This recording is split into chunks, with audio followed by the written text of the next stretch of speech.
नमस्कार दोस्तों। आज हम आपको जो कहानी सुनाने जा रहे हैं वह एक ऐसे राजा की कहानी है जो अपनी ही संतान को पाकर भी ना पा सका। तो आइए कहानी शुरू करते हैं। चंपा का फूल। एक राजा की 7 रानियां थीं। प्रथम 6 रानियां अत्यंत अहंकारी थीं। छोटी रानी शांत स्वभाव की थी, इसीलिए राजा रानी को सबसे अधिक चाहते थे। बहुत दिनों तक राजा की कोई संतान नहीं हुई। उसके बाद इतने बड़े राज्य को कौन संभालेगा, यह सोच सोचकर राजा अत्यंत दुखी रहते थे। कुछ दिनों के बाद छोटी रानी गर्भ धारण करती है। राजा के हर्ष का ठिकाना ना रहा। राजा ने सारे राज्य में मुनादी करवा दी कि अब राज्य के भंडार खोल दिए जाएं। मणि माणिक्य, मिठाई, जिसे जो चाहिए, जितना चाहिए वह ले जा सकता है। बड़ी रानियां ईर्ष्या से जल भुन गईं। राजा ने अपनी एवं छोटी रानी की कमर में एक सोने की चेन बंधवा दी और कहा, जब बच्चा होगा तब इस चेन को हिला देना, तो मैं आकर बच्चे का मुंह देखूंगा। यह कहकर वह राज दरबार में चले गए। छोटी रानी को बच्चा होगा तो उसके घर में कौन रहेगा, यह प्रश्न उठा। तो बड़ी रानियों ने कहा कि इस कार्य हेतु दासियों की सेवा क्यों ली जाए, यह काम हम लोग ही करेंगे। बड़ी रानियों ने छोटी रानी के कमरे में जाकर जंजीर को हिलाया। राजा राज दरबार में कामकाज छोड़कर डाक ढोलक, मणि माणिक्य, पंडित पुरोहित के साथ सभी को एक साथ लेकर उपस्थित हुए, पर कुछ भी नहीं हुआ देखकर निराश लौट गए। पुनः राजसभा में उनके बैठते न बैठते फिर जंजीर को हिलाया गया।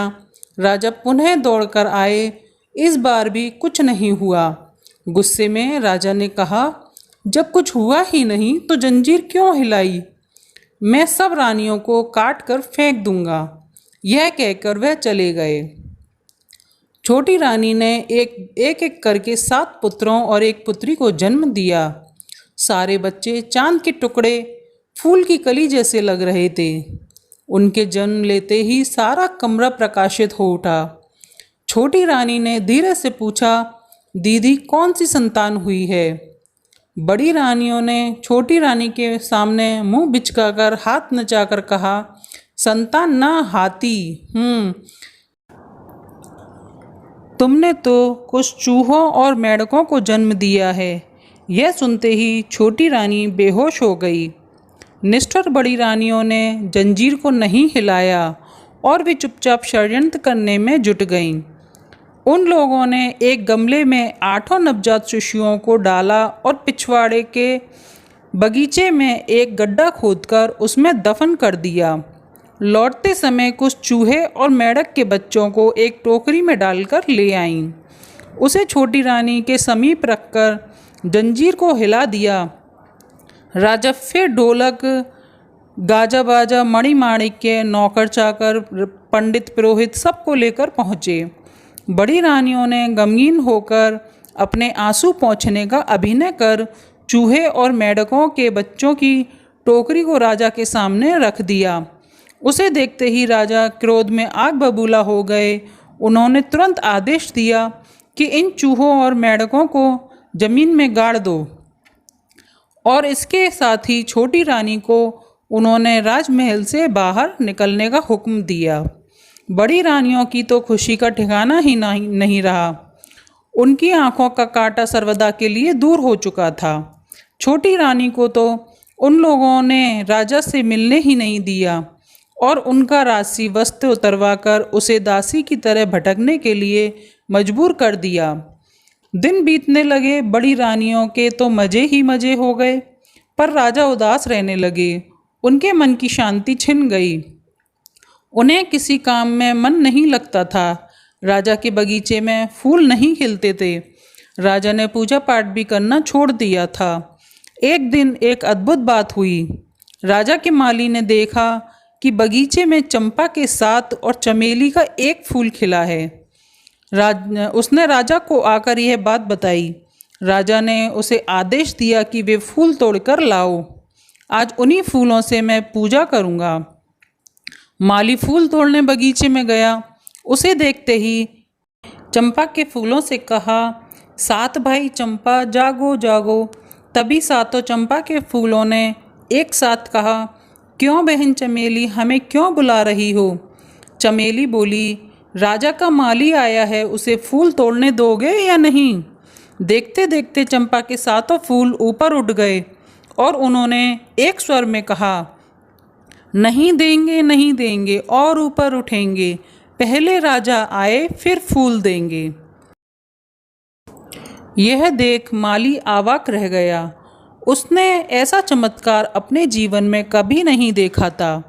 फूल की डालियां फेंककर वह दौड़ा दौड़ा राजा के पास गया और उन्हें सारी बात बताई।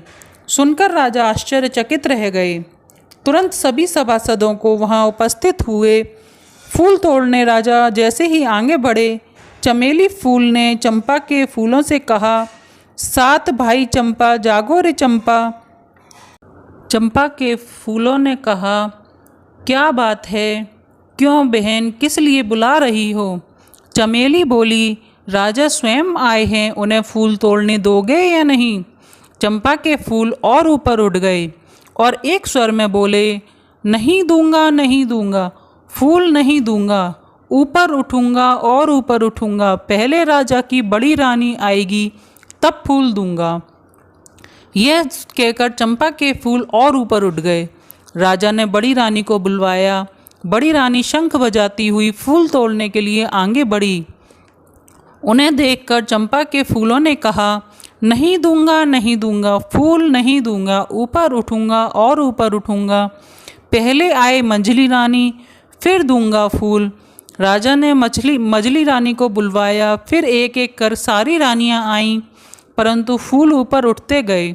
राजा हताश होकर जमीन पर बैठ गए। तब फूलों ने कहा, नहीं दूंगा नहीं दूंगा, फूल नहीं दूंगा, उठूंगा और ऊपर उठूंगा। पहले राजा की छोटी रानी आएगी तब फूल दूंगा।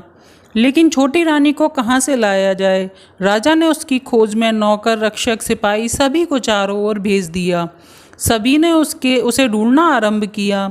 अंत में वह मिल गई। उसके कपड़े फटे हुए थे, हाथ पैर काफ़ी गंदे थे। उसकी हालत अत्यंत दयनीय थी।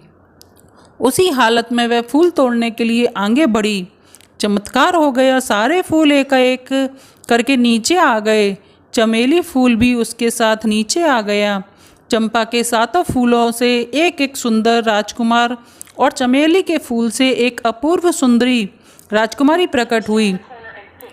सभी माँ माँ कहकर छोटी रानी से लिपट गए। राजा सब मांजरा समझ गए। खुशी से उनकी आंखों में आंसू निकल पड़े। उन्होंने तुरंत सभी बड़ी रानियों को कांटे के ऊपर लिटाकर जमीन में गाड़ देने का आदेश दिया एवं छोटी रानी और सातों राजकुमार और राजकुमारी के साथ राजभवन में आ गए। राजभवन में आनंद और उल्लास छा गया। तो दोस्तों, आपको हमारी ये कहानी कैसी लगी? अगर अच्छी लगी हो तो लाइक करें, कमेंट करें, सब्सक्राइब करें। धन्यवाद।